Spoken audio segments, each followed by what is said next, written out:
Kayo po ba mga bossing ko ay napapansin po ninyo na napakasipag ninyong tao pero parang sa walat-wala ang inyong kasipagan. Lubog ka pa rin sa pagkakautang at ikaw po ay lagi na lamang walang pera. Ngayon po mga bossing, ganito po inyo pong gagawin. Bukod sa sipag at tiyaga, pananalig sa mahal na Panginoon, sabayan nyo ng ganitong mga pamamaraan.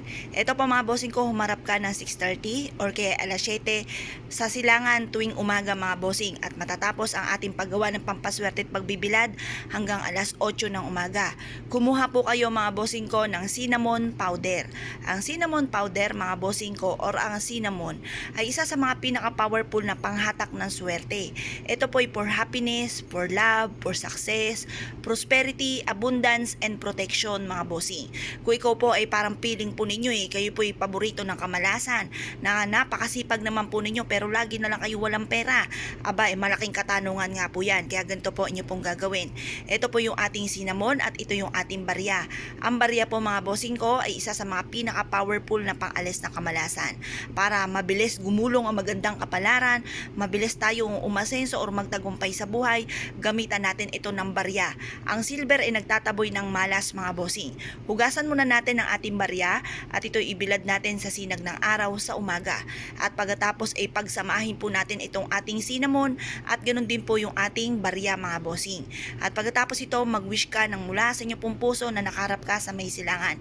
Taimtim na panalangin, sabihin niyo po dito sa pamamagitan ng sipag at tiyaga, ako'y magtatagumpay sa buhay. Lahat ng mga pangarap ko ay matutupad. Lahat ng mga kamalasan kong pinagdadaanan ay matatapos na at hindi ko na muli itong makakamtan pa. Sabihin niyo na lahat ng nais ninyo na walang gamit na sana direct to the point. Ganun po ang mga pag-wish or kung may negosyo ka, sabihin niyo, dito sa aking negosyo ay dito na ako yayaman. Or kaya sa mga pinaplano kong negosyo, dito na ako yayaman. Pwede rin po dito kung halimbawa kung ano po yung nagpapalungkot po sa inyo. Halimbawa, kayo po ay may karamdaman, away-away ang pamilya, ganun din po na ang inyo pong karelasyon ay may mga tuksong hindi maiwasan. Lahat na po, i-wish na po dito mga bossing. At mabisa rin po itong proteksyon at para i-adya ka kung saan ikaw ay laging suswertihin. Pwede nyo po itong ilagay sa pouch na kulay pula, sa berde or kaya po ay gold. Pwede rin naman gumawa kayo ng unton at ito po'y bitbitin or dalhin kahit saan kayo magtungo.